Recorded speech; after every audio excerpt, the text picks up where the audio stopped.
মাইক্রোনেশিয়ার ইতিহাস। মাইক্রোনেশিয়া প্রশান্ত মহাসাগরের পশ্চিমাংশে অবস্থিত একটি ক্ষুদ্র দ্বীপপুঞ্জের সমষ্টি। মোট ভূমি এলাকা প্রায় 700 বর্গ কিলোমিটার, তবে এর সমুদ্রসীমা প্রায় 30 লক্ষ বর্গ কিলোমিটার পর্যন্ত বিস্তৃত।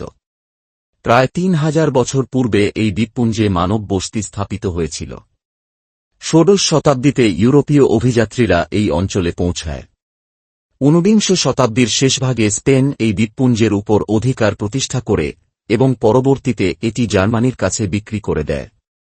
প্রথম বিশ্বযুদ্ধের পর জাপান এই অঞ্চলটি নিয়ন্ত্রণ করে। দ্বিতীয় বিশ্বযুদ্ধের সময় যুক্তরাষ্ট্র মাইক্রোনেশিয়া দখল করে এবং যুদ্ধ শেষে এটি জাতিসংঘের তত্ত্বাবধানে যুক্তরাষ্ট্রের অধীনস্থ হয়। অবশেষে 1986 সালে মাইক্রোনেশিয়া স্বাধীনতা অর্জন করে। বর্তমানে জনসংখ্যা প্রায় 1,10,000। রাষ্ট্রের নির্দিষ্ট কোনো রাষ্ট্রীয় ধর্ম নেই, তবে অধিকাংশ জনগণ খ্রিস্টান ধর্মাবলম্বী।